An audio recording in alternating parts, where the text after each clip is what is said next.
Good evening friends, welcome back to my YouTube channel Shiksha coaching classes. Student, जैसे कि आज हम बात करेंगे दिल्ली पुलिस के एग्जाम को लेकर के, उसकी फाइनल कट ऑफ को लेकर के, प्लस अभी नॉर्मलाइजेशन को लेकर के, प्लस फिजिकल को लेकर के, और प्लस इसकी आंसर की कब आने वाली है। तो चैनल पर अगर आप नए हैं तो सब्सक्राइब कर लें। अगर वीडियो अच्छी लगती है या नहीं लगती तो लाइक डिसलाइक करके जरूर जाएं। जैसे कि एनालिसिस हो चुका है कि आपका एग्जाम दिल्ली पुलिस का खत्म हो चुका है। अब सभी स्टूडेंट्स को वेट है इसके रिजल्ट का कि आंसर की कब आएगी, नॉर्मलाइजेशन होकर के उनके बाद, नॉर्मलाइजेशन के बाद उनके मार्क्स कितने हो जाएंगे, और फिर फिजिकल कैसे होगा, कितना टाइम मिलने वाला है, प्लस फाइनल सिलेक्शन मेडिकल के बाद कितने टाइम में हो जाएगा। तो सारी इंफॉर्मेशन इस वीडियो में आपको मिल जाएगी, और ये भी साथ में बता दिया जाएगा कि नॉर्मलाइजेशन किस बेस पर होगा, कैसे होगा। सबसे पहले तो मैं आपको बता दूं स्टूडेंट्स कि आप सभी स्टूडेंट्स जानते हैं कि इस एग्जाम में मैक्सिमम देखा गया है कि इधर उधर से पता भी चला है कि एग्जाम में कुछ घोटाला स्कैम टाइप से हुआ है, कि पेपर आउट हुआ है या फिर फर्जीवाड़े पकड़े गए हैं। तो देखिए, अगर हमें इन चीज़ों को नेग्लेक्ट करके बात करें, अगर ऐसा हुआ है तब तो ये गलत है, सरासर गलत है कि आज पेपर आउट हुआ है। पहले से ही सेटिंग जिनकी है, जिन्होंने एग्जाम करा लिया है, जिन्होंने जहाँ से कर लिया, तो उस बारे में अगर हम बात करेंगे तो कट ऑफ का कोई मतलब नहीं बनता। अगर सेटिंग बाजी चली है तो कट ऑफ तो आप जानते हैं, अगर ऐसा हुआ है तो कट ऑफ तो कोई भी नहीं बता सकता है, क्योंकि वो अनप्रिडिक्टेबल होगी, क्योंकि 90 प्लस चली जाएगी। क्योंकि अगर पहले से ही पेपर पास में है तो हर कोई 90 प्लस करके आएगा, ठीक है। तो अगर हम ऐसा मान के चल रहे हैं कि चीटिंग नहीं हुई है, कोई स्कैम नहीं हुआ है, तो कट ऑफ क्या रहने वाली है एक जेन्युइन तरीके से।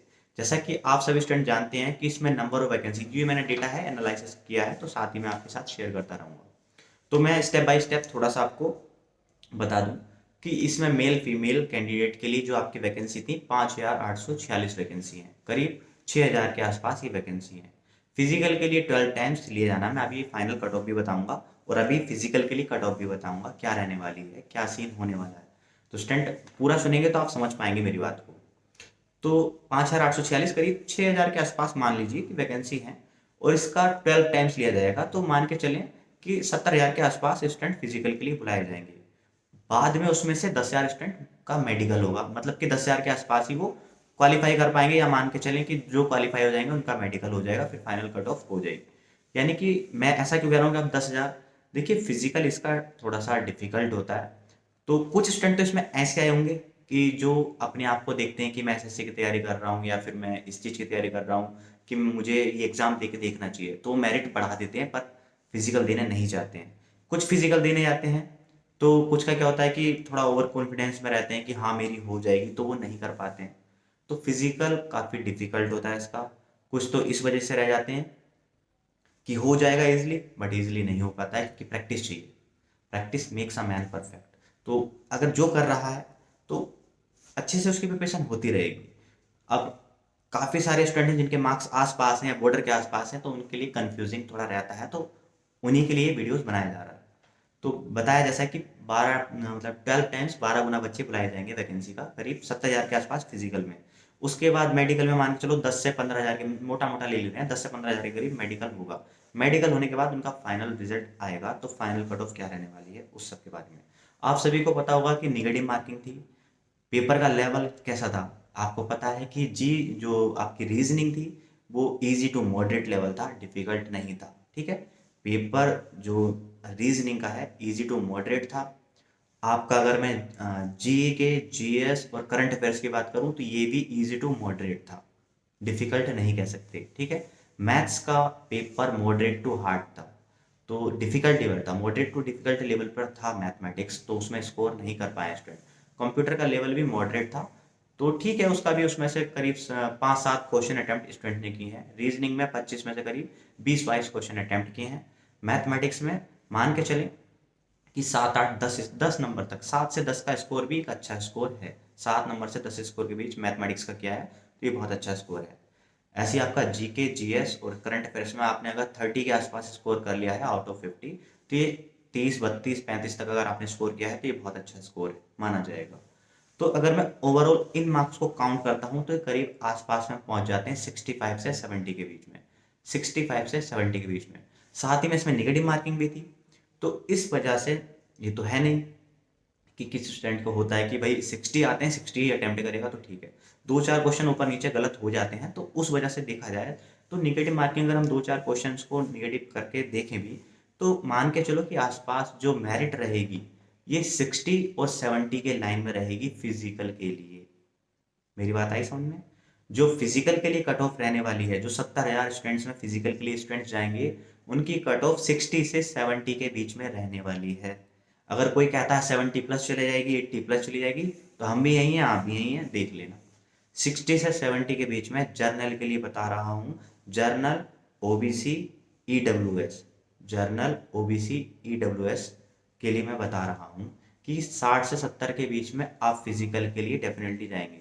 अब कुछ स्टूडेंट के कमेंट आएंगे कि ये 10 नंबर का स्लॉट कैसे ले लिया, इतना बड़ा इंटरवल कैसे आ जाएगा। तो देखिए, मैं आपको बता दूं कि निगेटिव मार्किंग थी, पेपर का लेवल इतना भी ईजी नहीं था मैथमेटिक्स का, या फिर मैं कहूँ कि जीएस किसी ने 50 में से 50 अटेम्प्ट नहीं कर दिए होंगे, तो जीएस का एक एवरेज स्कोर 30 से 35 के बीच में मैं ले लूँ, और मैथमेटिक्स में 7-8 नंबर ले लेता हूँ, और आपका रीजनिंग में 20 से 22 नंबर करूँ कैलकुलेट, और कंप्यूटर में 5 से 7 क्वेश्चन के बीच में, और हो सकता है 2-4 क्वेश्चन स्टूडेंट के गलत भी हो जाते हैं। तो अगर मैं ओवरऑल कैलकुलेट करता हूँ तो ये मार्क्स मेरे 70 के आसपास पहुँचते हैं, और उसमें से कुछ मेरे निगेटिव भी हो जाते हैं। जो गलत होंगे वो तो कटेंगे कटेंगे, साथ ही में निगेटिव भी होंगे कुछ। तो आसपास मान के चलिए 60 से 70 के बीच में आपके, अगर इस विंडो के बीच में आपके मार्क्स आ रहे हैं, तो आप फिजिकल देने जरूर जाएंगे। ठीक है स्टूडेंट्स, यहाँ पर आपको बात समझ में आ गई होगी। ऐसे ही अगर कोई फीमेल कैंडिडेट है या SC ST का कैंडिडेट है, अगर उसके मार्क्स 55 से 65 के बीच में आ रहे हैं, बता रहा हूँ फिर से, SC ST और आपका फीमेल कैंडिडेट है, तो उसके लिए अगर मार्क्स 55 से 65 नंबर के बीच में मार्क्स आ रहे हैं, अभी जो मैं मार्क्स की बात कर रहा हूँ ये रॉ मार्क्स की बात कर रहा हूँ, अभी की बात कर रहा हूँ, नॉर्मलाइजेशन के बाद की बात नहीं कर रहा हूँ, नॉर्मलाइजेशन की बात अभी मैं बताऊंगा। अगर इतने मार्क्स आ रहे हैं तो डेफिनेटली उसका सिलेक्शन फिजिकल के लिए कॉल लेटर उसके पास आ जाएगा। अब फाइनल सिलेक्शन की भी मैं बात करूंगा अभी, तो आ जाएगा अगर 55 से 65 नंबर के बीच में SC ST और आपके फीमेल कैंडिडेट के मार्क्स हैं तो। ठीक है, फिजिकल की तैयारी शुरू कर दें। अब आगे बात कर लेते हैं स्टूडेंट, कि आप सबके मन में आ रहा होगा कि नॉर्मलाइजेशन का क्या सीन रहेगा, कैसे होगा। तो नॉर्मलाइजेशन का कोई सीन इतना खतरनाक नहीं है। इसमें देखा जाएगा कि हार्ड शिफ्ट कौन सी थी, उसका एक एवरेज स्कोर लिया जाएगा। जैसे कि एक दिन में 3 शिफ्टें हुई, उन 3 शिफ्टों में से एक शिफ्ट हार्ड आई और 2 इजी आई। तो जो 2 इजी आई हैं और जो एक हार्ड आई है, इजी वाली से उस हार्ड का रेशियो देखा जाएगा। मान लिया जो इजी शिफ्ट थी उसमें से उसका एवरेज स्कोर है कि उसमें जो स्टूडेंट्स का एवरेज स्कोर आया है वो 70% है, और जो हार्ड शिफ्ट है उसका एवरेज स्कोर आया है वो है 50%। तो जो 20% का डिफरेंस आया है, इस डिफरेंस से उनके नॉर्मलाइजेशन होकर के मार्क्स बढ़ जाएंगे। मैंने एक ही शिफ्ट की बात करी है, एक ही दिन की, हालांकि कितनी सारी शिफ्टें थी, क्योंकि 1-2 दिन में तो एग्जाम हुआ नहीं है, 2 वीक्स में एग्जाम हुआ है। तो जो भी 13-14 दिन के अंदर एग्जाम हुआ है, कंडक्ट कराया गया है, तो उस जो हार्ड शिफ्टें थी और जो इजी शिफ्ट थी उनका परसेंटेज निकाला जाएगा कि इजी से हार्ड वाले का जितना वो बैठेगा उतने मार्क्स ऐड कर दिए जाएंगे हार्ड शिफ्ट में। इस तरीके से आपका नॉर्मलाइजेशन होगा। नॉर्मलाइजेशन का जो गणित है आप उसका देख भी सकते हैं SSC किस तरीके से करती है। ठीक है स्टूडेंट्स, तो आपको समझ में आ गया होगा कि नॉर्मलाइजेशन किस तरीके से होगा। ठीक है, अब देखिए कट ऑफ किस पर निर्धारण करती है। Cut off number of vacancy, paper का लेवल, निगेटिव मार्किंग, उसके बाद आपका फिजिकल। क्योंकि फिजिकली जो पुलिस की तैयारी करते हैं देखा जाता है खासकर कि वो अपना इसी में लगे रहते हैं, तो कहीं ना कहीं उनका आगे का स्कोर इतना, मैं एक चीज़ ऐसे कह सकता हूँ कि उनका रहता है कि हाँ मुझे इसी में करना है। बट एक SSC वाला स्टूडेंट जो CGL की तैयारी कर रहा है, CHSL की तैयारी कर रहा है, तो उसका क्या रहता है कि मुझे CGL क्रैक करना है, SSC का कोई एग्जाम और क्रैक करना है। तो वो कहीं ना कहीं फिजिकल को लेकर के या फिर सोच करके कि नहीं मुझे नहीं करनी है वाली ऐसे, तो बस वो अटेम्प्ट कर लेता है और आगे कुछ नहीं करता, कट ऑफ बढ़ा देता है। तो इस वजह से कट ऑफ ज़्यादा भी जाती है तो कोई प्रॉब्लम नहीं है, क्योंकि जो फाइनल कट ऑफ है ये भी इतनी ज़्यादा नहीं बढ़ेगी। अब आई फाइनल कट ऑफ के बारे में। तो फाइनल कट ऑफ देखिए, जो आपकी अभी नॉर्मलाइजेशन के बाद आपके मार्क्स आपको देखने को मिल जाएंगे, आंसर की आने के बाद, नॉर्मलाइजेशन होने के बाद आपके जो मार्क्स आएंगे, उसके बाद आपको फिजिकल के लिए बुलाया जाएगा। फिर फिजिकल के बाद जब आपका फिजिकल हो जाएगा तो उसके बाद आपका क्या होगा कि सीधे मेडिकल, उसके बाद फाइनल मेरिट लगा देंगे। तो उसमें मान के चलिए आपके 4 से 5 नंबर की कट ऑफ फिर से इंक्रीज होती है, 4 से 5 नंबर की फिर से इंक्रीज होती है। वो अभी डिपेंड करेगा कि इसमें कितने नॉर्मलाइजेशन के बाद कितने स्टूडेंट आए हैं, कितनी कट ऑफ गई है, क्या आगे का सीन रहने वाला है। ये एक टेक्निकल गणित रहेगा जो दिल्ली पुलिस के थ्रू होकर के आपको सामने देखने को मिलेगा। तो वे सभी स्टूडेंट जिनके मार्क्स इस स्लॉट में आ रहे हैं, SC ST या फीमेल कैंडिडेट है 55 से 65 के बीच में, अभी ये रॉ मार्क्स बता रहा हूँ, नॉर्मलाइजेशन के बाद नहीं। नॉर्मलाइजेशन के बाद तो कैसे बढ़ेंगे मैंने बता भी दिया।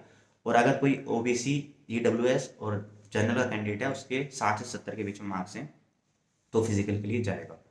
तो मुझे यही बताना था, जो मेरी पास इंफॉर्मेशन थी मैंने पूरा एनालाइज करके आपके सामने बता दिया है, और कुछ इसमें ऐसा बचा नहीं है जो मुझे बताना है आपको। ठीक है, तो बस वीडियो में इतना ही। अगर वीडियो अच्छी लगी तो लाइक करें, चैनल को सब्सक्राइब करें, और जैसे ही इसका आंसर की आता है उसके बारे में मैं आपको अपडेट दे दूंगा कि ये कब आने वाला है और क्या सीन आगे का होने वाला है। तो बस वीडियो में इतना ही। Thank you so much. जय हिंद, जय भारत।